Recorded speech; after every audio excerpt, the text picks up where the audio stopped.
आदरणीय सभापति जी, पूरा विश्व अनेक चुनौतियों से जूझ रहा है। शायद ही किसी ने सोचा होगा कि मानव जात को ऐसे कठिन दौर से गुजरना पड़ेगा। ऐसी चुनौतियों के बीच इस दशक के प्रारंभ में ही हमारे आदरणीय राष्ट्रपति जी ने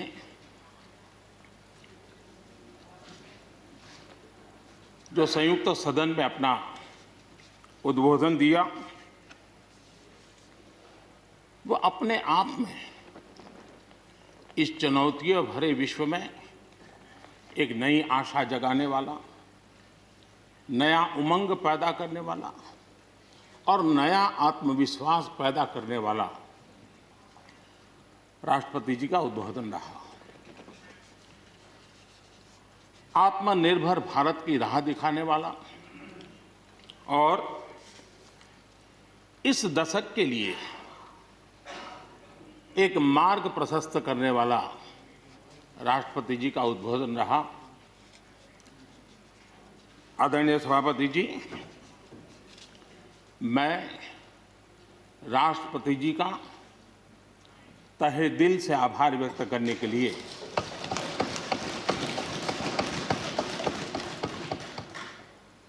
आज आप सबके बीच खड़ा हूं।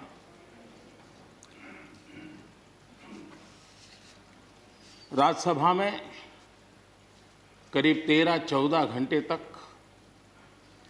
50 से अधिक मान्य सदस्यों ने अपने विचार रखे, बहुमूल्य विचार रखे, अनेक पहलुओं पर विचार रखे और इसलिए मैं सभी आदरणीय सदस्यों का हृदयपूर्वक आभार भी व्यक्त करता हूं इस चर्चा को समृद्ध बनाने के लिए। अच्छा होता कि राष्ट्रपति जी का भाषण सुनने के लिए भी सब होते तो लोकतंत्र की गरिमा और बढ़ जाती और हम सबको कभी गिला शिकवा न रहता कि हमने राष्ट्रपति जी का भाषण सुना नहीं था। लेकिन राष्ट्रपति जी के भाषण की ताकत इतनी थी कि न सुनने के बावजूद भी बहुत कुछ बोल पाए। ये अपने आप में उस भाषण की ताकत थी, उन विचारों की ताकत थी, उन आदर्शों की ताकत थी कि जिसके कारण न सुनने के बाद भी बात पहुंच गई। और इसलिए मैं समझता हूं इस भाषण का मूल्य अनेक गुना है। आदरणीय सभापति जी, जैसे मैंने कहा, अनेक चुनौतियों के बीच राष्ट्रपति जी का इस दशक का प्रथम भाषण हुआ। लेकिन ये भी सही है कि जरा पूरे विश्व पटल की तरफ देखते हैं, भारत के युवा मन को देखते हैं, तो ऐसा लगता है कि आज भारत सच्चे अर्थ में एक अवसरों की भूमि है।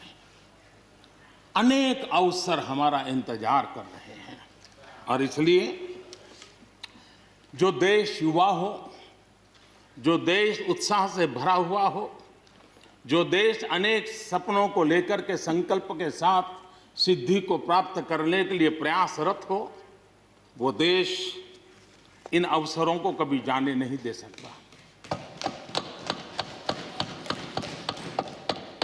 हम सब के लिए ये भी एक अवसर है कि हम आजादी के 75 वर्ष में प्रवेश कर रहे हैं। ये अपने आप में एक प्रेरक अवसर है।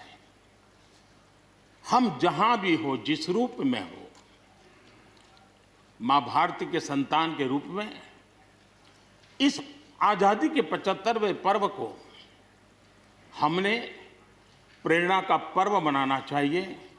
देश को आने वाले वर्षों के लिए तैयार करने के लिए कुछ न कुछ कर गुजरने का होना चाहिए। और 2047 में देश जब आजादी की शताब्दी मनाए, तब हम देश को कहां तक ले जाएंगे, इन सपनों को बार बार हमने लेते रहना चाहिए। आज पूरे विश्व की नजर भारत पर है। भारत से अपेक्षाएं भी हैं और लोगों में एक विश्वास भी है कि अगर भारत ये कर लेगा, दुनिया की बहुतेक समस्याओं का समाधान वहीं से हो जाएगा। ये विश्वास आज दुनिया में भारत के लिए पड़ा है। आदरणीय सभापति जी, जब मैं अवसरों की चर्चा कर रहा हूं, तब महाकवि मैथिली शरण गुप्त जी की कविता को मैं उद्घोषित करना चाहूंगा। गुप्त जी ने कहा था, अवसर तेरे लिए खड़ा है, अवसर तेरे लिए खड़ा है, फिर भी तू चुपचाप पड़ा है। अवसर तेरे लिए खड़ा है, फिर भी तू चुपचाप पड़ा है। तेरा कर्म क्षेत्र बड़ा है, तेरा कर्म क्षेत्र बड़ा है, पल पल है अनमोल, पल पल है अनमोल। अरे भारत उठ, अरे भारत उठ, आंखें खोल। ये मैथिली शरण गुप्त जी ने कहा था। लेकिन मैं सोच रहा था, इस कालखंड में 21वीं सदी के आरंभ में अगर उनको लिखना होता तो क्या लिखते। मैं कल्पना करता था कि वो लिखते, अवसर तेरे लिए खड़ा है, अवसर तेरे लिए खड़ा है, तू आत्मविश्वास से भरा पड़ा है, तू आत्मविश्वास से भरा पड़ा है। हर बाधा, हर बाधा, हर बंदिश को तोड़, हर बाधा, हर बंदिश को तोड़। अरे भारत, अरे भारत, आत्मनिर्भरता के पथ पर दौड़, आत्मनिर्भरता के पथ पर दौड़।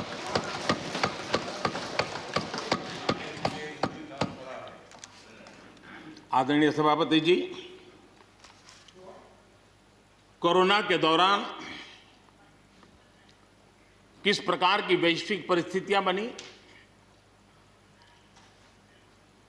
कोई किसी की मदद कर सके ये असंभव हो गया। एक देश दूसरे देश को मदद न कर सके, एक राज्य दूसरे राज्य को मदद न कर सके, यहां तक कि परिवार का एक सदस्य दूसरे परिवार की सदस्य की मदद न कर सके, वैसा माहौल कोरोना के कारण पैदा हुआ। भारत के लिए तो दुनिया ने बहुत आशंकाएं जताई थी। विश्व बहुत चिंतित था कि अगर कोरोना के इस महामारी में अगर भारत अपने आप को संभाल नहीं पाया तो न सिर्फ भारत लेकिन पूरी मानव जात के लिए कितना बड़ा संकट आ जाएगा, ये आशंकाएं सबने जताई। करोड़ों लोग फंस जाएंगे, लाखों लोग मर जाएंगे। हमारे यहां भी डराने के लिए भरपूर बातें भी हुई। अरे ये क्यों हुआ, ये मेरा सवाल नहीं है, क्योंकि एक अननोन एनिमी क्या कर सकता है किसी को अंदाज नहीं था। हर एक ने अपने अपने तरीके से आकलन किया था। लेकिन भारत ने अपने देश के नागरिकों की रक्षा करने के लिए एक अननोन एनिमी से, और जिसकी कोई पूर्व परंपरा नहीं थी कि ऐसी चीज को ऐसे डील किया जा सकता है, इसके लिए ये प्रोटोकॉल हो सकता, कुछ पता नहीं था। एक नए तरीके से, नए सोच के साथ हर किसी को चलना था।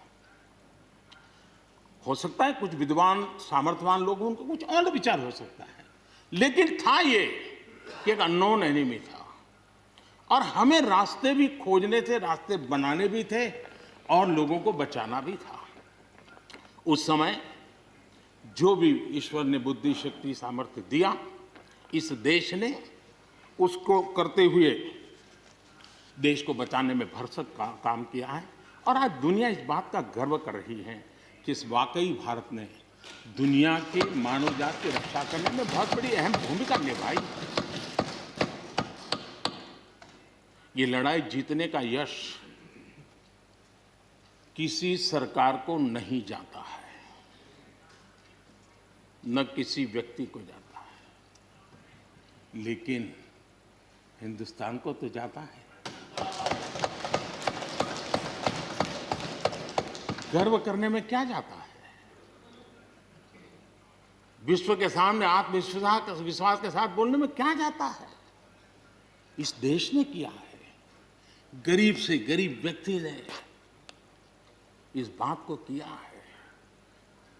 उन समय सोशल मीडिया में देखा होगा, फुटपाथ पर एक छोटी झोपड़ी लगा करके बैठी हुई एक बूढ़ी मां,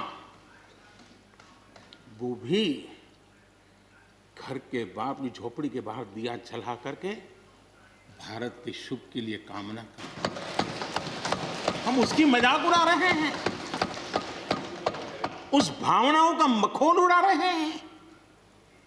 समय है, जिसने कभी स्कूल का दरवाजा नहीं देखा था, उसके मन में भी देश के लिए जो भी दिया जला करके भी देश की सेवा कर सकता हूं तो करूं, इस भाव से किया था।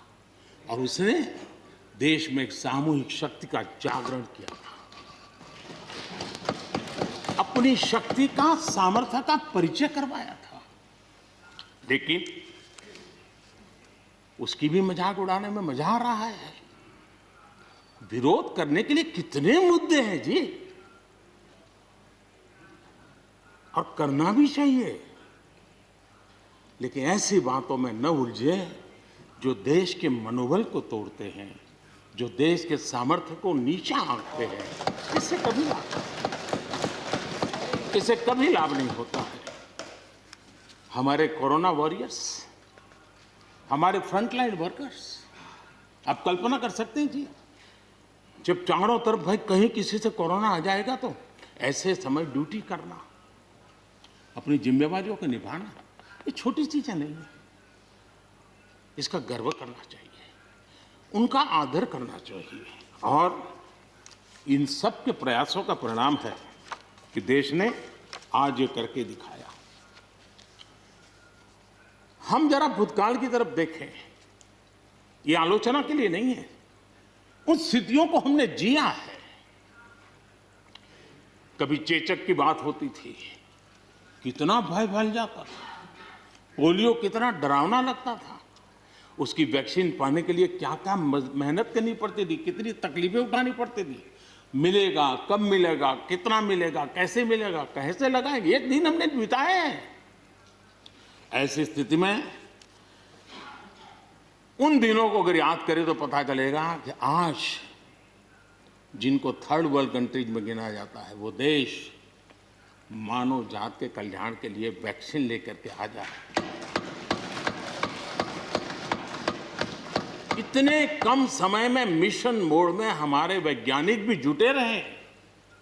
ये मानव जात के इतिहास में भारत के योगदान एक गौरवपूर्ण गाथा है। इसका हम गौरव करें और उसी में से एक नए आत्मविश्वास की प्रेरणा भी जगती है।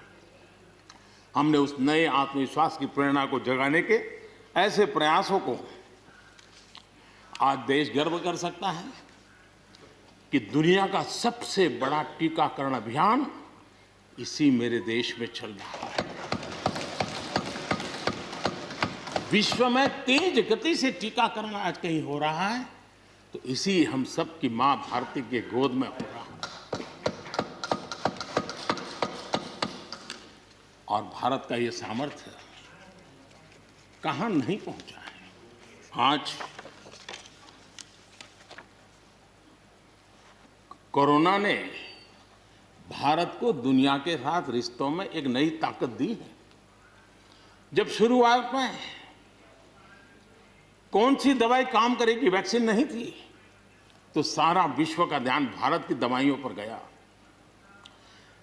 विश्व में फार्मेसी के हब के रूप में भारत उभर करके आया। 150 देशों में दवाई पहुंचाने का काम उस संकट काल में भी इस देश ने किया है। मानव जात की रक्षा के लिए हम पीछे नहीं। इतना ही नहीं, इन समय वैक्सीन के संबंध में भी विश्व बड़े गर्व के साथ कहता है कि हमारे पास भारत की वैक्सीन आ गई है। हमारे पास भारत की वैक्सीन आ गई है। हम सबको मालूम है कि दुनिया के बड़े बड़े अस्पताल में भी बड़े बड़े लोग भी जब ऑपरेशन कराने जाते हैं, कोई बड़े मेजर ऑपरेशन के लिए, और ऑपरेशन थिएटर में जाने के बाद प्रक्रिया शुरू होने के पहले उसकी आंखें ढूंढती है कि कोई हिंदुस्तानी डॉक्टर है कि नहीं है।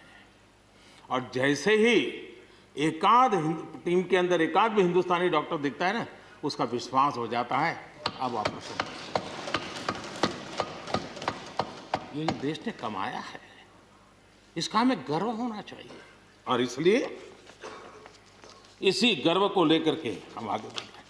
इस कोरोना में जैसे वैश्विक संबंधों में भारत ने अपनी एक विशिष्ट पहचान बनाई है, अपना स्थान बनाया है, वैसे ही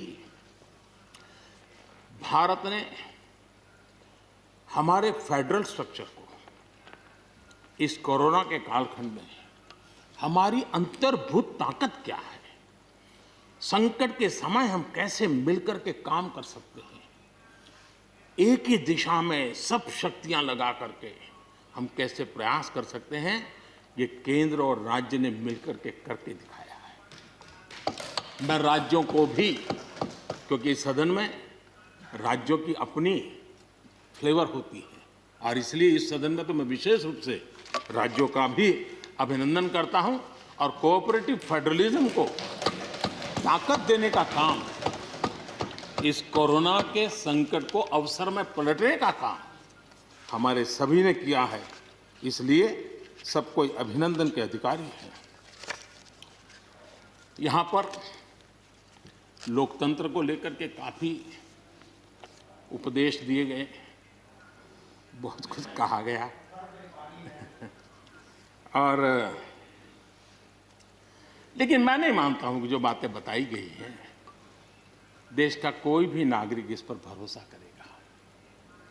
भारत का लोकतंत्र ऐसा नहीं है कि जिसकी खाल हम इस प्रकार से उधेड़ सकते हैं। ऐसी गलती हम न करें। और मैं श्रीमान डेरेक जी की बात सुन रहा था, बढ़िया बढ़िया शब्दों का प्रयोग हो रहा था, फ्रीडम ऑफ स्पीच,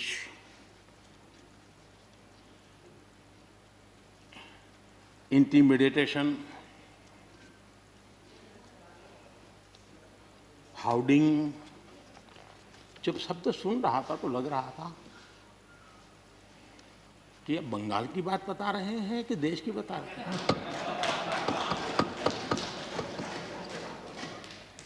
स्वाभाविक है, 24 घंटे वही देखते हैं, वही सुनते हैं, तो वही बात शायद गलती से यहाँ बता दी होगी। कांग्रेस के हमारे बाजवा साहब भी काफ़ी अच्छा बता रहे थे इस बार, और इतना लंबा खींच करके बता रहे थे तो मुझे लग रहा था बस आप थोड़ी देर में ये इमरजेंसी तक पहुंच जाएंगे। मुझे लग रहा था थोड़ी देर में एक कदम बार बाकी है, वो 84 तक पहुंच जाएंगे, लेकिन वो वहां नहीं गए। खैर, कांग्रेस देश को बहुत निराश करती है, आपने भी निराश कर दिया।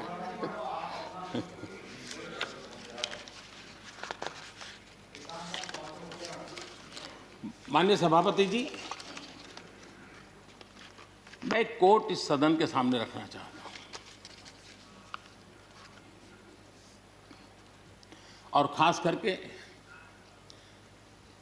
लोकतंत्र पर जो लोग शक उठाते हैं, भारत की मूलभूत शक्ति पर जो शक उठाते हैं, उनको तो मैं विशेष आग्रह से कहूंगा कि इसको समझने का प्रयास करें। हमारा लोकतंत्र किसी भी मायने में वेस्टर्न इंस्टीट्यूशन नहीं है, ये एक ह्यूमन इंस्टीट्यूशन है।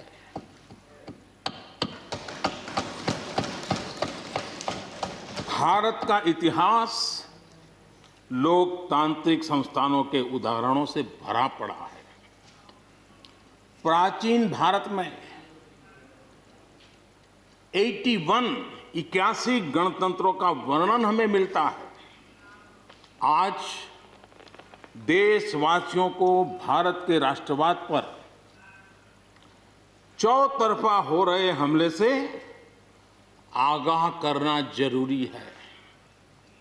भारत का राष्ट्रवाद ना तो संकीर्ण है, न स्वार्थी है और ना ही आक्रामक है। ये सत्यम शिवम सुंदरम के मूल्यों से प्रेरित है। अनकोट। आदरणीय सभापति जी, ये कोटेशन आजाद हिंद फौज की प्रथम सरकार के प्रथम प्रधानमंत्री नेताजी सुभाष चंद्र बोस।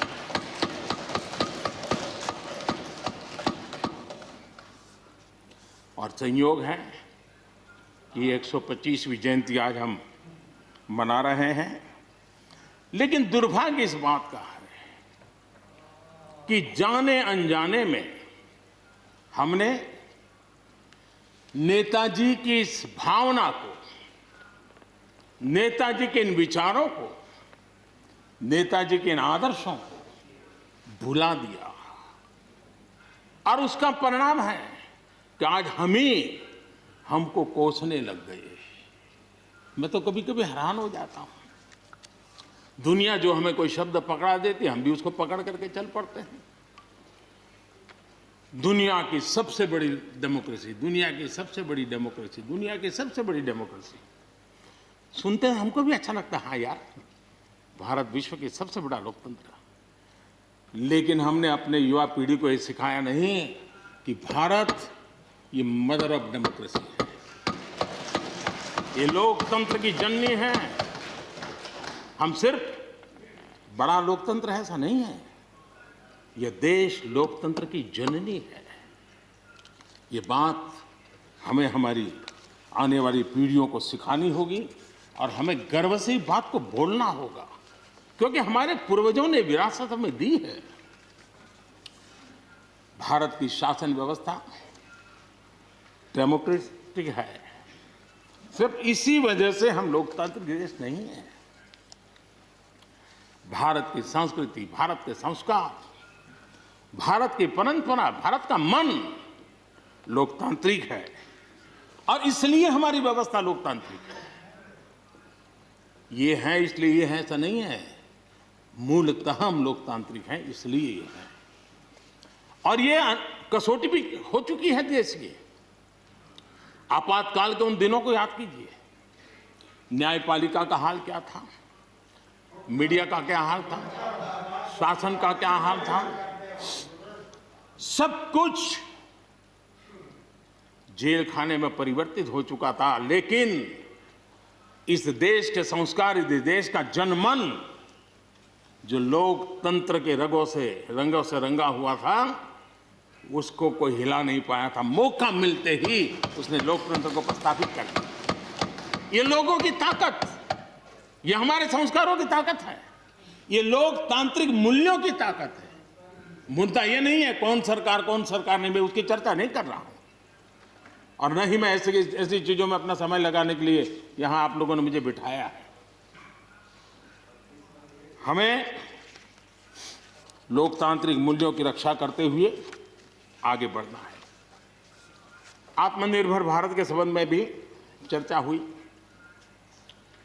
मैं हमारे साथी धर्मेंद्र प्रधान जी के बहुत ही अभ्यासपूर्ण और आत्मनिर्भर भारत की हमारी दिशा क्या है उसका विख्यात विस्तृत उन्होंने बयान किया है।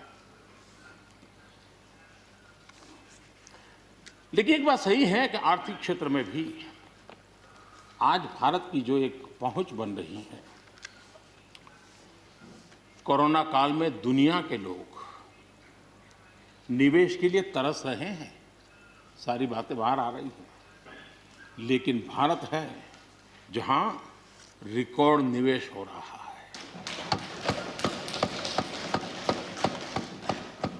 सारे तथ्य बता रहे हैं कि अनेक देशों की अर्थस्थिति डामाडोल है, जबकि दुनिया भारत में डबल डिजिट ग्रोथ का अनुमान लगा रही है। एक तरफ निराशा का माहौल है तो हिंदुस्तान में एक आशा की किरण नजर आ रही है। ये दुनिया की तरफ से आवाज उठ रही है। आज भारत का विदेशी मुद्रा भंडार रिकॉर्ड स्तर पर है।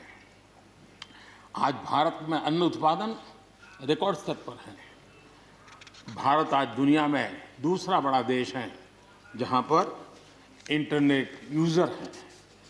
भारत में आज हर महीने 4 लाख करोड़ रुपए का लेन देन डिजिटली हो रहा है, यूपीआई के माध्यम से हो रहा है, यूपीआई के माध्यम से। याद कीजिए, यहाँ के इसी सदन के भाषण में सुन रहा था 2 साल 3 साल पहले, लोगों के पास मोबाइल कहाँ है, टिकना कहाँ है, लोग डिजिटल कैसे करेंगे। ये देश की ताकत देखिए, हर महीने 4 लाख करोड़ रुपए भारत मोबाइल फोन के निर्माता के रूप में दुनिया का दूसरा सबसे बड़ा देश बना है। भारत में रिकॉर्ड संख्या में स्टार्टअप्स, यूनिकॉर्न्स, और जिसका विश्व में जय जयकार होने लगा है, इसी धरती पर हमारी युवा पीढ़ी कर रही है। रिन्यूएबल एनर्जी के क्षेत्र में विश्व के पहले 5 देशों में हमने अपनी जगह बना ली है और आने वाले दिनों में हम ऊपर ही चढ़ते जाने वाले हैं। जल हो, थल हो, नभ हो, अंतरिक्ष हो,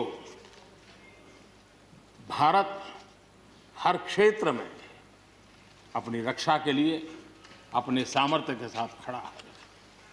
सर्जिकल स्ट्राइक हो या एयर स्ट्राइक, भारत की कैपेबिलिटी को दुनिया ने देखा है। आदरणीय सभापति जी, 2014 में जब पहली बार मैं इस सदन में आया था, इस परिसर में आया था,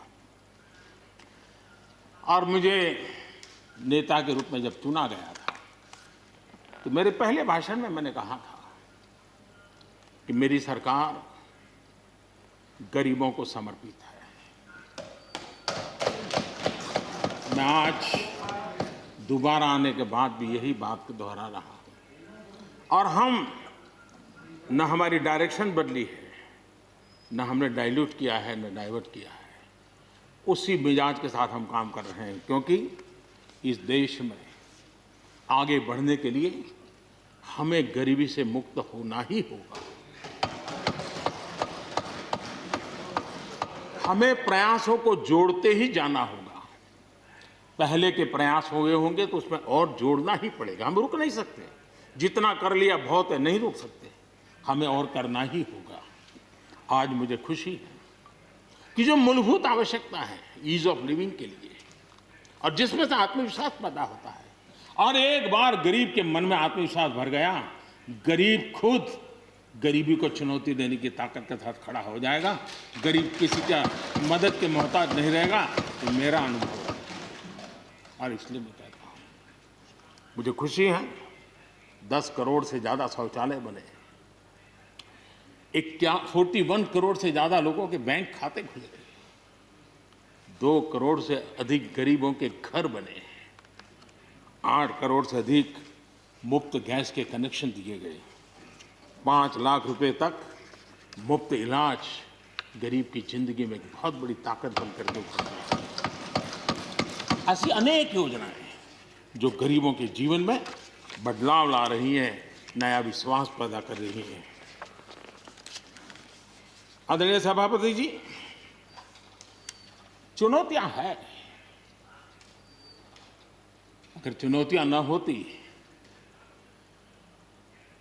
ऐसा कहीं कुछ नजर नहीं आएगा। दुनिया का समृद्ध में समृद्ध देश, उसको भी चुनौतियां होती हैं। उसकी चुनौती अलग प्रकार की होगी, हमारी चुनौती अलग प्रकार की है। लेकिन तय हमें यह करना है कि हम समस्या का हिस्सा बनना चाहते हैं कि हम समाधान का हिस्सा बनना चाहते हैं। बस ये पतली सी रेखा है। अगर हम समस्या का हिस्सा बने तो राजनीति तो चल जाएगी, लेकिन अगर हम समाधान का माध्यम बनते हैं तो राष्ट्रनीति को 4 चांद लग जाते हैं। और इसलिए हमारा दायित्व है, हमें वर्तमान पीढ़ी के लिए भी सोचना है, हमें भावी पीढ़ी के लिए भी सोचना है। समस्या है, लेकिन मुझे विश्वास है हम साथ मिलकर काम करेंगे। आत्मविश्वास से काम करेंगे तो हम स्थितियों को भी बदलेंगे और हम इच्छित परिणाम भी प्राप्त कर सकेंगे, ये मेरा पक्का विश्वास है। आदरणीय सभापति जी, सदन में किसान आंदोलन की भरपूर चर्चा हुई है। ज्यादा से ज्यादा समय जो बातें बताई गई वो आंदोलन के संबंध में बताई गई। किस बात को लेकर के आंदोलन है उस पर सब मौन रहे। आंदोलन कैसा है, आंदोलन के साथ क्या हो रहा है, ये सारी बातें बहुत बताई गई, उसका भी महत्व है। लेकिन जो मूलभूत बात है, अच्छा होता कि उसकी विस्तार से चर्चा होती। वैसे हमारे माननीय कृषि मंत्री जी ने बहुत ही अच्छे ढंग से कुछ सवाल भी पूछे हैं। उन सवालों के जवाब तो नहीं मिलेंगे, मुझे खातरी है, लेकिन उन्होंने बहुत ही अच्छे ढंग से इस विषय की इस सदन में चर्चा की है। मैं आदरणीय देवेगौड़ा जी का बहुत आभारी हूं कि उन्होंने इस पूरी चर्चा को एक गांभीर्य दिया और उन्होंने सरकार के जो अच्छे प्रयास है उसकी सराहना भी की, क्योंकि वो किसानों के लिए समर्पित रहे हैं जीवन भर, और उन्होंने इस सरकार के प्रयासों की सराहना भी की और उन्होंने अच्छे सुझाव भी दिए। मैं आदरणीय देवेगौड़ा जी का हृदय से आभार व्यक्त करता हूं। आदरणीय सभापति जी, खेती की मूलभूत समस्या क्या है, उसकी जड़ें कहां है, मैं आज पूर्व प्रधानमंत्री चौधरी चरण सिंह जी ने जो विस्तार से वो बताया था उसी का जिक्र करना चाहता हूं। बहुत लोग हैं जो चौधरी साहब की विरासत संभालने का गर्व करते हैं, वो जरूर इस बात को समझने का शायद प्रयास करेंगे।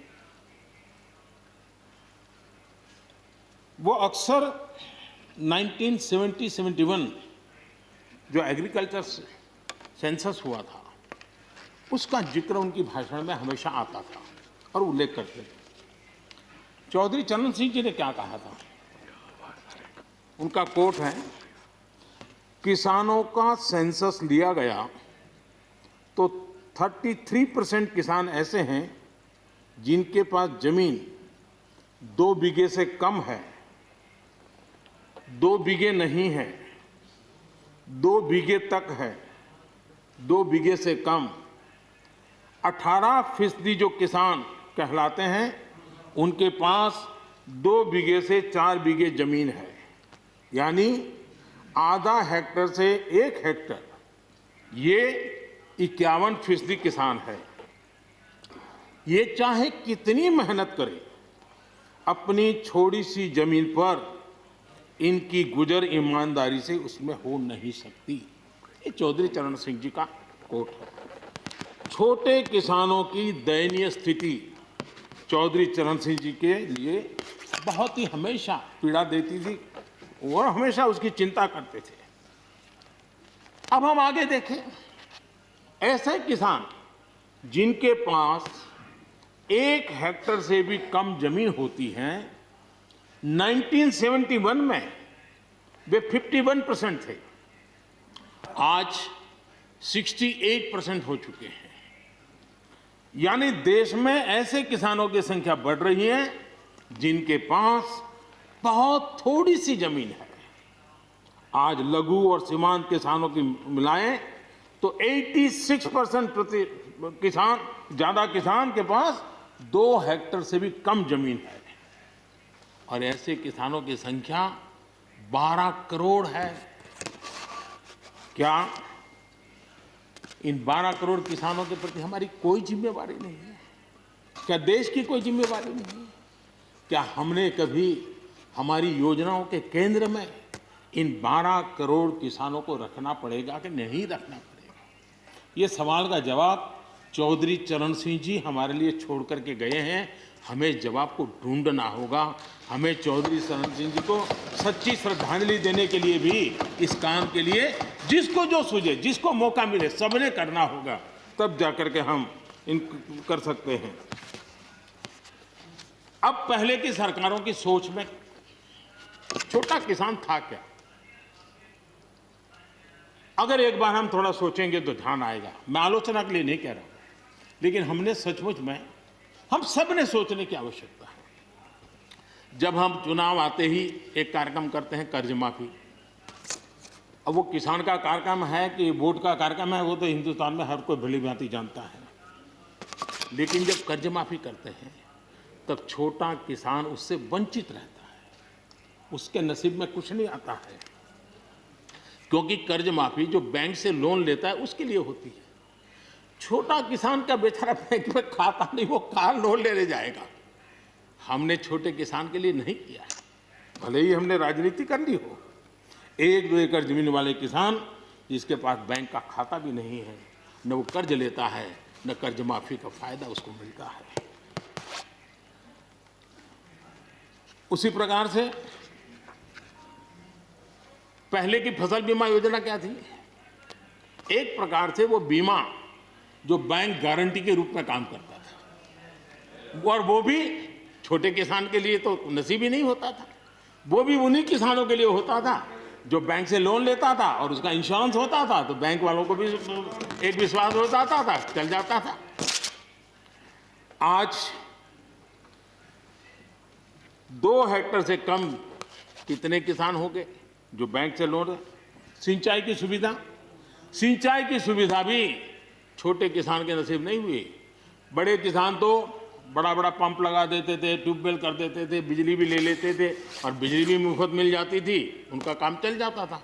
छोटे किसान के लिए तो सिंचाई के भी लिए दिक्कत थी, वो तो कभी ट्यूबवेल लगा ही नहीं सकता था, कभी कभी तो उसको बड़े किसान से पानी खरीदना पड़ता था और जो दाम मांगे वो दाम देना पड़ता था। यूरिया, बड़े किसान को यूरिया प्राप्त करने का कोई प्रॉब्लम नहीं था, छोटा किसान को रात रात लाइन में खड़े रहना पड़ता था, उस पर डंडे चलते थे और कभी कभी तो बेचारा यूरिया के बिना घर वापस लौट जाता था। ये हम छोटे किसानों के हाल जानते हैं। 2014 के बाद हमने कुछ परिवर्तन किए।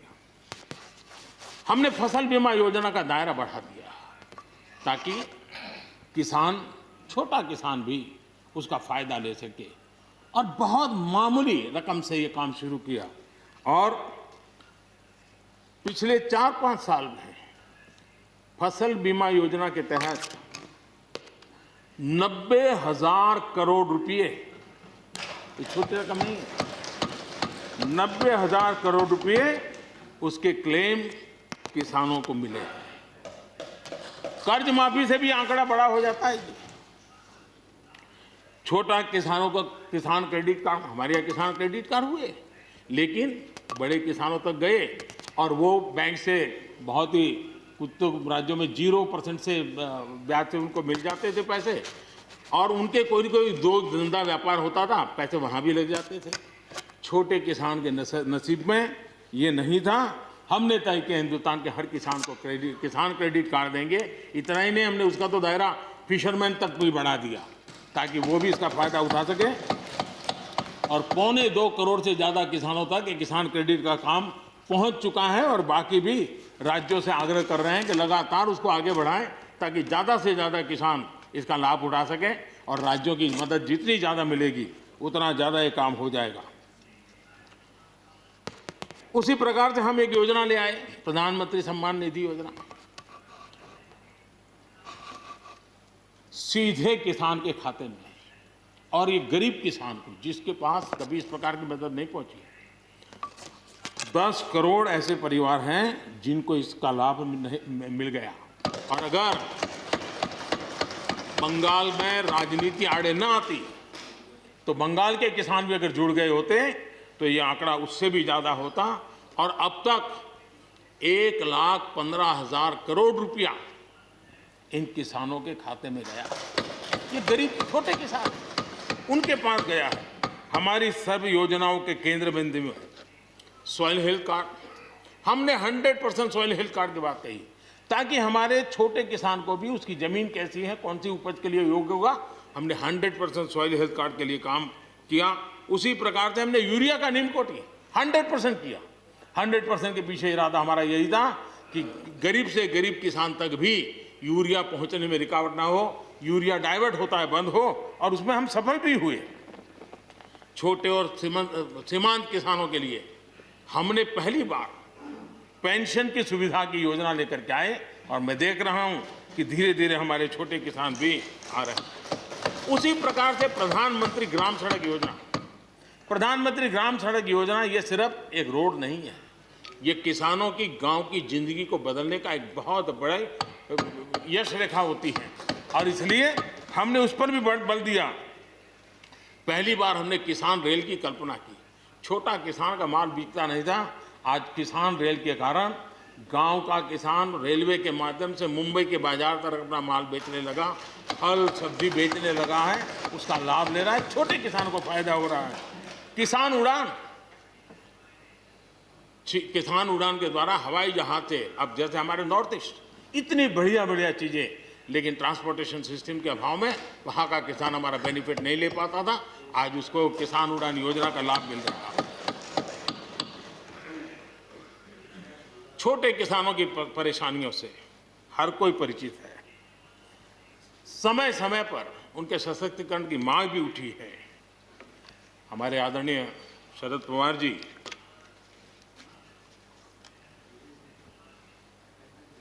और कांग्रेस के भी हर किसी ने, हर सरकार ने कृषि सुधारों की वकालत की है।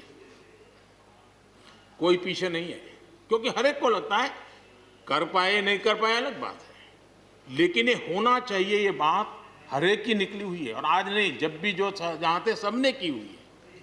और शरद राव जी ने तो अभी एक बयान भी दिया कि भाई मैं सुधारों के पक्ष में हूं। ठीक है, पद्धति के संबंध में उनके मन में सवाल है, लेकिन सुधारों का विरोध नहीं किया है और इसलिए मैं समझता हूं कि हमें इस विषय में हमारे साथी श्रीमान सिंधिया जी ने बहुत ही अच्छे ढंग से कई पहलुओं पर इस कानून को लेकर के यहाँ पर ये सारी बातें पिछले 2 दशक से लगातार चल रही है, हर फोरम में चली है। ऐसा नहीं है कि कोई हमारे आने के बाद हर ने कहा है और हर एक को लगा कि अब समय आ गया, हो जाए, अब समय आ गया। ये ठीक है, फुल स्टॉप कॉमा कोई इधर उधर हो सकता है, कोई ये दावा नहीं कर सकता है कि भाई हमारे समय की सोच बहुत ही बढ़िया थी। मैं भी दावा नहीं कर सकता हूं कि हमारे समय की सोच बढ़िया है, 10 साल के बाद कोई नई सोच आ ही नहीं सकती। ऐसा नहीं होता है जी। ये समाज जीवन परिवर्तनशील होता है। आज के समय हमें जो ठीक लगा चलो चले, आगे सुधार करेंगे, नई चीजों को जोड़ेंगे, यही तो प्रगति का रास्ता होता है जी। रुकावटें डालने से प्रगति कहां होती है जी। और इसलिए, लेकिन मैं हैरान हूं, अचानक यू टर्न ले लिया भाई, ऐसा क्यों किया? ठीक है, आप आंदोलन के मुद्दों को लेकर के इस सरकार को घेर लेते, लेकिन साथ साथ किसानों को भी कहते हैं कि भाई बदलाव बहुत जरूरी है, बहुत साल हो गए, अब नई चीजों को लेना पड़ेगा, तो देश आगे बढ़ता है। लेकिन अब मुझे लगता है कि राजनीति इतनी हावी हो जाती है कि अपने ही विचार छूट जाते हैं। लेकिन जो ये सब कर रहे हैं अच्छा है। आदरणीय डॉक्टर मनमोहन सिंह जी यहाँ मौजूद है, मैं उन्हीं का एक कोट आज पढ़ना चाहता हूँ। हो सकता है जो यू टर्न कर रहे हैं वो मेरी बात माने या न माने, मनमोहन सिंह जी की तो बात जरूर मानेंगे। There are other rigidities because of the whole marketing regime set up in the 1930s, which prevent our farmers from selling their produce where they get the highest rate of return. It is our intention to remove all those handicaps which come in the way of India realizing its vast potential as one large common market. ये आदरणीय मनमोहन सिंह जी का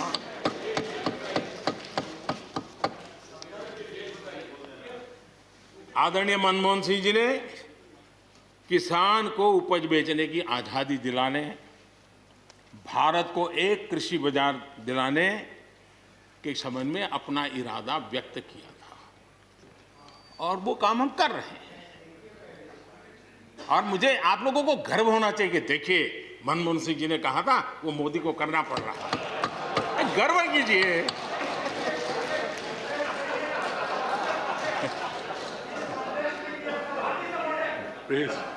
please और मजा ये है कि जो लोग पॉलिटिकल बयानबाजी करते हैं उछल उछल करके, उनके राज्यों में भी जब उनको मौका मिला है, इसी में से आधा अधूरा कुछ न कुछ किया ही किया है हर किसी ने। यहाँ जो विरोध में दल है उनकी भी जहाँ सरकारें हैं वहाँ आधा अधूरा कुछ न कुछ तो किया ही है, क्योंकि उनको भी मालूम है रास्ते का दास्ता तो यही है। और मैंने देखा इस चर्चा में लॉ का जो स्पिरिट है उस पर किसी की चर्चा नहीं हुई है। शिकायत दिया गया तरीका ठीक नहीं था, जल्दी कर दिया, इसको नहीं पूछा, ये रहता है।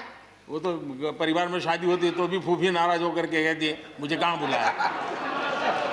वो तो रहता है, इतना बड़ा बड़ा परिवार है तो रहता ही है।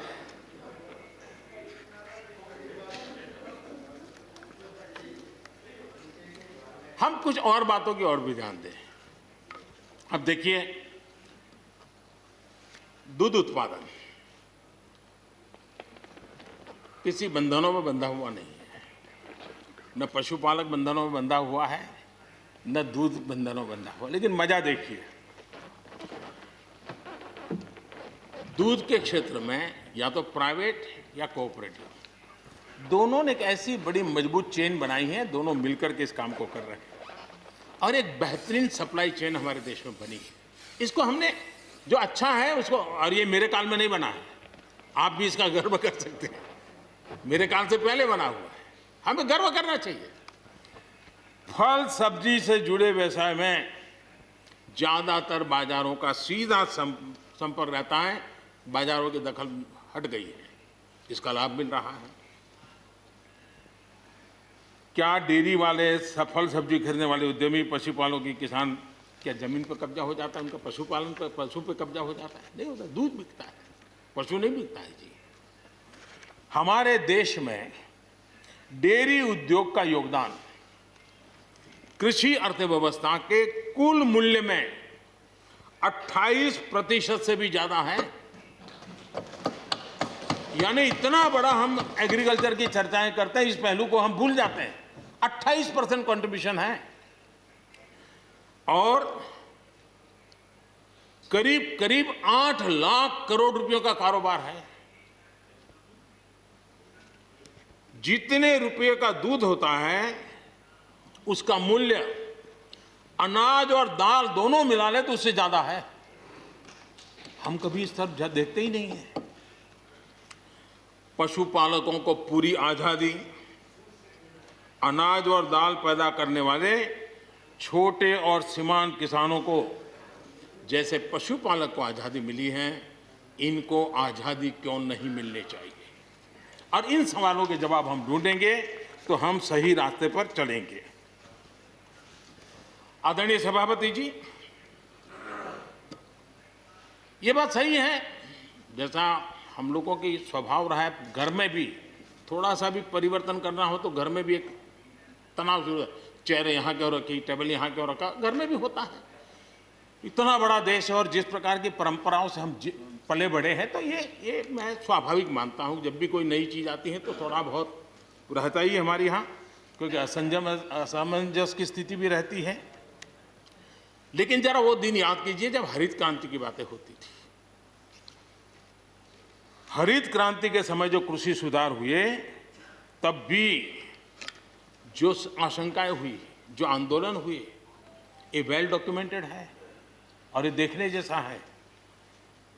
कृषि सुधार के लिए सख्त फैसले लेने के उस दौर में शास्त्री जी का हाल ये था कि अपने साथियों में से कोई कृषि मंत्री बनने को तैयार नहीं होता था, क्योंकि लगता था कि ऐसा है हाथ जल जाएंगे और किसान नाराज हो जाएंगे तो मेरी तो राजनीति समाप्त हो जाएगी।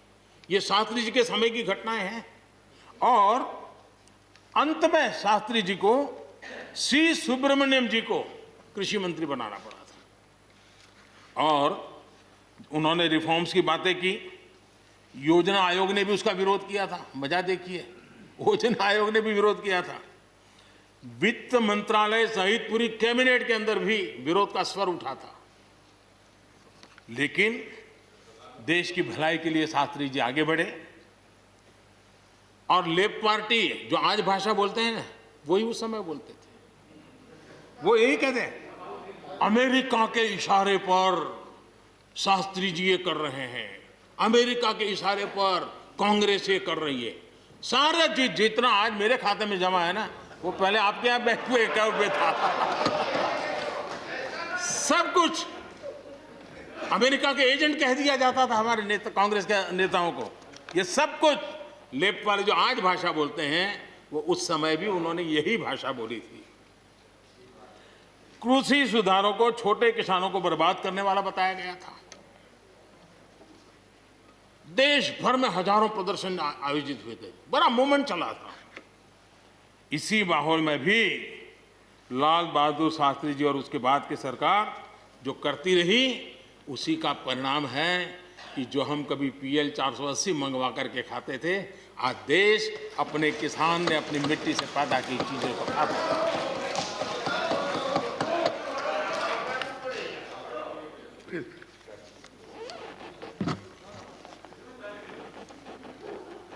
रिकॉर्ड उत्पादन के बावजूद भी हमारे कृषि क्षेत्र में समस्याएं हैं। कोई ये तो मना नहीं कर सकता है समस्याएं नहीं है, लेकिन समस्याओं का समाधान हम सबको मिलकर के करना होगा। और मैं मानता हूं कि अब समय ज्यादा इंतजार नहीं करेगा।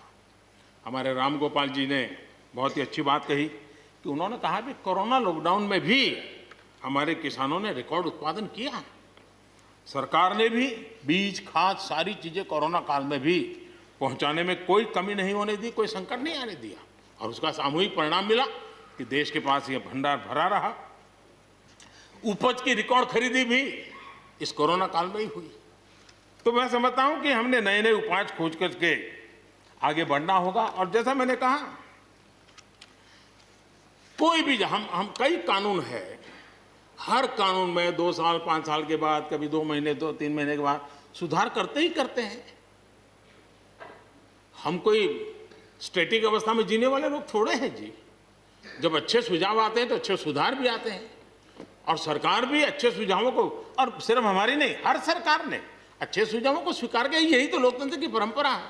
और इसलिए अच्छा करने के लिए अच्छे सुझावों के साथ, अच्छे सुधारों की तैयारी के साथ हम सबको आगे बढ़ना चाहिए। मैं आप सबको निमंत्रण देता हूं, आइए हम देश को आगे ले जाने के लिए, कृषि क्षेत्र की समस्याओं का समाधान करने के लिए आंदोलनकारियों को समझाते हुए हमने देश को आगे ले जाना होगा।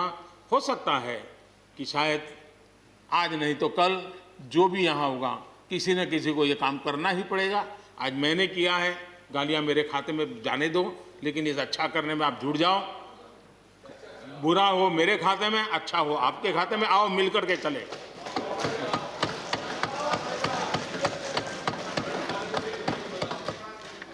और मैं लगातार, हमारे कृषि मंत्री जी लगातार किसानों से बातचीत कर रहे हैं, लगातार मीटिंगें हो रही हैं, और अभी तक कोई तनाव पैदा नहीं हुआ है।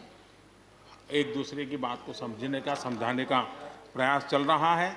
और हम लगातार आंदोलन से जुड़े लोगों से प्रार्थना करते हैं कि आप आंदोलन करना आपका हक है, लेकिन इस प्रकार से बुजुर्ग लोग वहाँ बैठे, ये ठीक नहीं है। आप उनको सबको ले जाइए, आप आंदोलन को खत्म कीजिए। आगे बढ़ने के लिए मिल बैठ करके चर्चा करेंगे, रास्ता खुले है।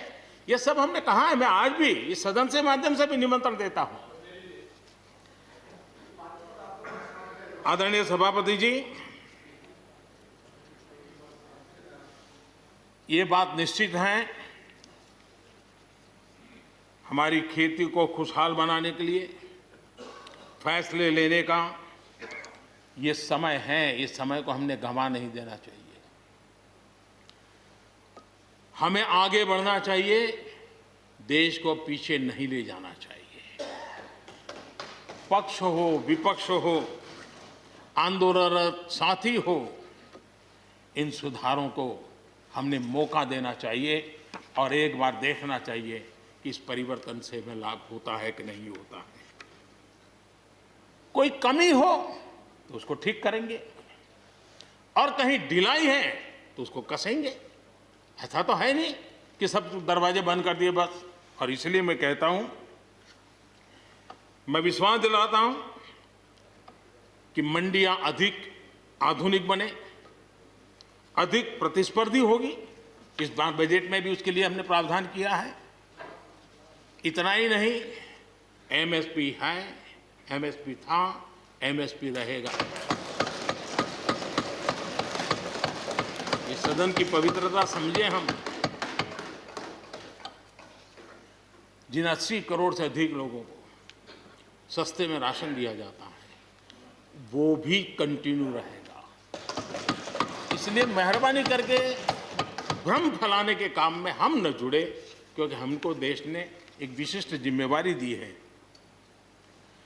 किसानों की आय बढ़ाने के जो दूसरे उपाय हैं, उन पर भी हमें बल देने की जरूरत है। आबादी बढ़ रही है, परिवार के अंदर सदस्यों की संख्या बढ़ रही है, जमीन के टुकड़े छोटे होते जा रहे हैं। ऐसी स्थिति में हमें कुछ न कुछ ऐसा करना ही होगा ताकि किसानी पर बोझ कम हो और हमारे किसान के परिवार के लोग भी रोजी रोटी कमाने के लिए, उनके लिए हम और अवसर उपलब्ध करा सकें। इनकी तकलीफों को दूर करने के लिए हमने काम करना होगा। और मैं मानता हूं कि हम अगर देर कर देंगे, हम अगर अपने ही राजनीतिक समीकरणों में फंसे रहेंगे, तो हम किसानों को अंधकार की तरफ धकेल देंगे। कृपा करके हमें किसानों के उज्जवल भविष्य के लिए इससे बचना चाहिए। मैं सबसे प्रार्थना करता हूं, हमें इस बात की चिंता करनी होगी।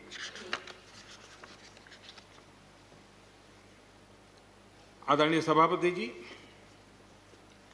डेयरी और पशुपालन हमारे कृषि क्षेत्र के साथ बढ़ावा देने की जरूरत है ताकि हमारा किसान पगभर हो।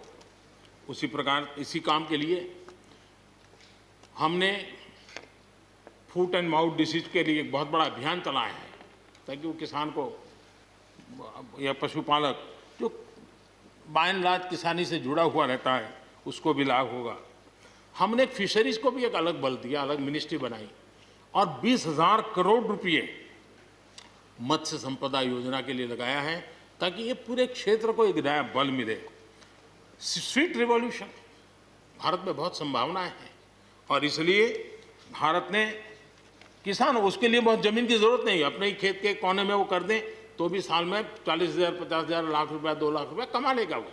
और इसलिए हम स्वीट रिवॉल्यूशन, शहद के लिए, हनी के लिए, उसी प्रकार से बी वैक्स, दुनिया में बी वैक्स की मांग है, भारत बी वैक्स एक्सपोर्ट कर सकता है। हमने उसके लिए एक माहौल बना और किसान के खेत में ही छोटे किसान होगा तो एक कोने में वो एक नई कमाई कर सकता है। हमने इसको जोड़ना होगा। और मधुमक्खी पालन के लिए कोई सैकड़ों एकड़ जमीन की जरूरत नहीं है, वो आराम से अपने यहाँ कर सकता है। सोलर पंप, सोलर हम कहते हैं अन्नदाता ऊर्जादाता बने, उसके खेत में ही वो अपनी सोलार सिस्टम से ऊर्जा भी पैदा करे, सोलार पंप चलाए, अपनी पानी की आवश्यकता को पूरी करे, उसके खर्च को, बोझ को बंद करे और फसल एक लेता है तो 2 ले, 2 लेता है तो 3 ले। क्रॉप पैटर्न में बदल करना है तो बदल कर सके, उसकी दिशा में हम जा सकते हैं। और एक बात है, भारत की ताकत ऐसी समस्याओं के समाधान करने की और नए रास्ते खोजने की रही है, आगे भी खुलेंगे। लेकिन कुछ लोग हैं जो भारत अस्थिर रहे, अशांत रहे, इसे लगातार कोशिशें कर रहे हैं। हमें इन लोगों को जानना होगा। हम ये न भूलें कि पंजाब के साथ क्या हुआ। जब बंटवारा हुआ, सबसे ज्यादा भुगतना पड़ा पंजाब को। जब 84 के दंगे हुए, सबसे ज्यादा आंसू बहे पंजाब के, सबसे ज्यादा दर्दनाक घटनाओं का शिकार होना पड़ा पंजाब को। जो जम्मू कश्मीर में हुआ, निर्दोषों को मौत के घाट उतार दिया गया। जो नॉर्थ ईस्ट में होता रहा, आए दिन बम, बंदूक और गोलियों का कारोबार चलता रहा। ये सारी चीजों ने देश को किसी न किसी रूप में बहुत नुकसान किया है। इसके पीछे कौन ताकतें हैं, हर समय हर सरकारों ने इसको देखा है, जाना है, परखा है। और इसलिए हमें उस जज्बे से इन सारी समस्याओं के समाधान के लिए हम तेजी से आगे बढ़े। और हम ये न भूलें कि कुछ लोग हमारे खास करके पंजाब के, खास करके सिख भाइयों के दिमाग में गलत चीजें भरने में लगे हैं। ये देश हर सिख के लिए गर्व करता है। देश के लिए क्या कुछ नहीं किया इन्होंने, उनका जितना हम आदर करें उतना कम है। गुरुओं की महान परंपरा को, और मेरा भाग्य रहा है मुझे पंजाब की रोटी खाने का अवसर मिला है। मैं जिंदगी में बहुत महत्वपूर्ण वर्ष पंजाब में बिताए हैं, इसलिए मुझे मालूम है। और इसलिए जो भाषा उनके लिए कुछ लोग बोलते हैं, उनको गुमराह करने के जो लोग प्रयास करते हैं, इससे कभी देश का भला नहीं होगा। और इसलिए हमें इन दिशा में चिंता करने की आवश्यकता है। आदरणीय सभापति महोदय, हम लोग कुछ शब्दों से बड़े परिचित हैं। श्रमजीवी, बुद्धिजीवी, ये सारे शब्दों से परिचित हैं। लेकिन मैं देख रहा हूं कि पिछले कुछ समय से इस देश में एक नई जमात पैदा हुई है, एक नई बिरादरी सामने आई है, और वो है आंदोलनजीवी। ये जमात आप देखोगे, वकीलों का आंदोलन है वो ना वहां नजर आएंगे, स्टूडेंट का आंदोलन है वो वहां नजर आएंगे, मजदूर का आंदोलन है वो वहां नजर आएंगे, कभी पर्दे के पीछे कभी पर्दे के आगे। एक पूरी टोली है जी जो आंदोलनजीवी है। वो आंदोलन के बिना जी नहीं सकते हैं और आंदोलन से जीने के लिए रास्ते खोजते रहते हैं। हमें ऐसे लोगों को पहचानना होगा कि वो जो सब जगह पे पहुंच करके और बड़ा आइडियोलॉजिकल स्टैंड दे देते हैं, गुमराह कर देते हैं, नए नए तरीके बता देते हैं। देश आंदोलनजीवी लोगों से बचे, इसके लिए हम सबको, और ये उनकी ताकत है। उनका क्या है, खुद खड़ा नहीं कर सकते चीजें, किसी की चल रही तो जाके बैठ जाते हैं। वो अपना जो जितने दिन चले चल जाता है उनका। ऐसे लोगों को पहचानने की बहुत आवश्यकता है। ये सारे आंदोलनजीवी परजीवी होते हैं।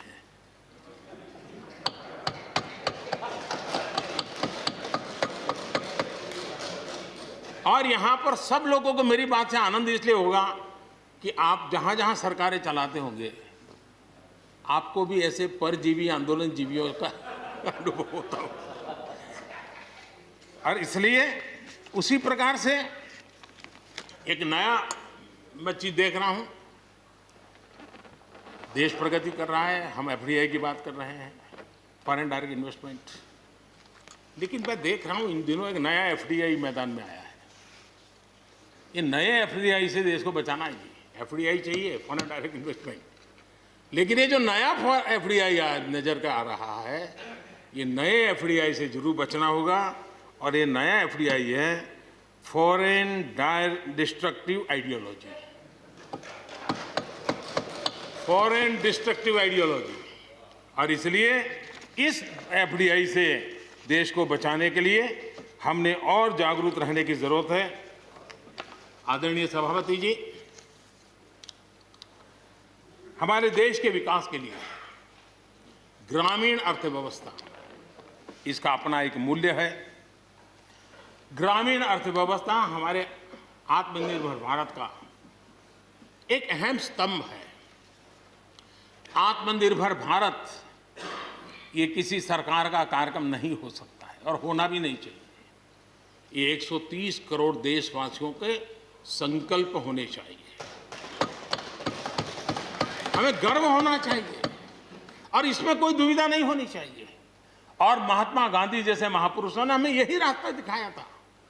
अगर हम वहां से थोड़े हट गए हैं तो वापस उस पटरी पर आने की जरूरत है और आत्मनिर्भर भारत के रास्ते पर हमको बढ़ना ही होगा।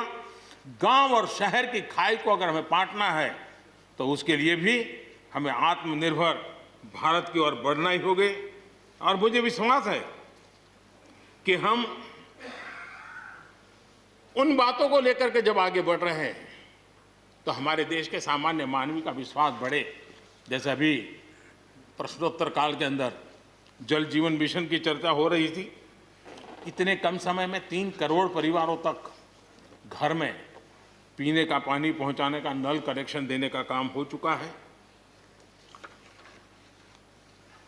आत्मनिर्भरता तभी संभव जब अर्थव्यवस्था में सभी की भागीदारी हो। हमारी सोनल बहन ने अपने भाषण में बहनों बेटियों की भागीदारी पर फोकस करने की उन्होंने विस्तार से चर्चा की। कोरोना काल में चाहे राशन हो, आर्थिक मदद हो या मुफ्त गैस सिलेंडर, सरकार ने हर तरह से एक प्रकार से हमारी माताओं बहनों को असुविधा ना हो, इसकी पूरी चिंता करने का प्रयास किया है और उन्होंने एक शक्ति बनकर के इन चीज़ों को संभालने में मदद भी की है। जिस तरह इस मुश्किल परिस्थिति में हमारे देश की नारी शक्ति ने बड़े धैर्य के साथ परिवार को संभाला, परिस्थितियों को संभाला है, कोरोना के इस लड़ाई में हर परिवार की मातृशक्ति की बहुत बड़ी भूमिका रही है और उनका मैं जितना धन्यवाद करूं उतना कम। बहनों बेटियों का हौसला और मैं समझता हूं कि आत्मनिर्भर भारत में अहम भूमिका हमारी माताएं बहनें निभाएगी, मुझे पूरा विश्वास है। आज युद्ध क्षेत्र में भी हमारी बेटियों की भागीदारी बढ़ रही है। नए जो लेबर कोड बनाए हैं उसमें भी बेटियों के लिए हर सेक्टर में काम करने के लिए समान वेतन का हक दिया गया है। मुद्रा योजना से 70% जो लोन ली गई हैं वो हमारी बहनों के द्वारा ली गई है, यानी एक प्रकार से एडिशन। करीब 7 करोड़ महिलाओं की सहभागिता से 60 लाख से ज़्यादा सेल्फ हेल्प ग्रुप आज आत्मनिर्भर भारत के प्रयासों को एक नई ताकत दे रहे हैं। भारत की युवा शक्ति पर हम जितना जोर लगाएंगे, हम जितने अवसर उनको देंगे, मैं समझता हूं कि वो हमारे देश के लिए, भविष्य के लिए, उज्जवल भविष्य के लिए एक मजबूत नींव बनेंगे। जो राष्ट्रीय एजुकेशन पॉलिसी आई है, उस राष्ट्रीय एजुकेशन पॉलिसी में भी हमारी युवा पीढ़ी के लिए नए अवसर देने का प्रयास हुआ है और मुझे खुशी है कि एक लंबा अरसे समय गया एजुकेशन पॉलिसी पर चर्चा में, लेकिन उसकी स्वीकृति जिस प्रकार से देश में हुई है, एक नया विश्वास पैदा किया है और मुझे विश्वास है कि ये नई एजुकेशन पॉलिसी, नई राष्ट्रीय शिक्षा नीति हमारे देश के लिए एक नए तरीके से पढ़ने का विचार दिखा आगे। हमारा एमएसएमई सेक्टर, रोजगार के सबसे ज़्यादा अवसर एमएसएमई सेक्टर को मिल रहे हैं और जब कोरोना काल में जो स्टिमुलस की बात हुई उसमें भी एमएसएमई पर पूरा ध्यान दिया गया और उसी का परिणाम है कि आर्थिक रिकवरी में आज हमारे एमएसएमई बहुत बड़ी भूमिका निभा रहे हैं और हम इसको आगे बढ़ा रहे हैं। हम लोग प्रारंभ से सबका साथ, सबका विकास, सबका विश्वास का मंत्र लेकर के चल रहे हैं और उसी का परिणाम है कि नॉर्थ ईस्ट हो या नक्सल प्रभावित क्षेत्र, धीरे धीरे वहाँ हमारी समस्याएं कम होती जा रही हैं और समस्याएं कम होने के कारण, सुख और शांति का अवसर पैदा होने के कारण विकास की मुख्य धारा में ये हमारे सभी साथियों को आने का अवसर मिल रहा है। अब भारत के उज्जवल भविष्य में ईस्टर्न इंडिया बहुत बड़ी भूमिका निभाएगा, ये मैं साफ देख रहा हूँ और उसको हम पूरी मजबूती से काम। मैं आदरणीय गुलाम नबी जी को सुन रहा था, वैसे भी बड़ी मृदुता, सौम्यता और कभी भी कटु शब्द का उपयोग न करना, ये गुलाम नबी जी की विशेषता रही है और मैं मानता हूँ कि हम सभी जो सांसदगण हैं उन्होंने उनसे ये सीखने जैसी चीज़ है और इसलिए मैं उनका आदर भी करता हूँ। और उन्होंने जम्मू कश्मीर में जो चुनाव हुए उसकी तारीफ की। उन्होंने कहा कि बहुत लंबे समय से, और उन्होंने ये भी कहा कि मेरे दिल में जम्मू कश्मीर विशेष है और स्वाभाविक भी है, उनके दिल में ये होना, पूरे हिंदुस्तान के दिल में जम्मू कश्मीर उसी भाव से भरा पड़ा हुआ है।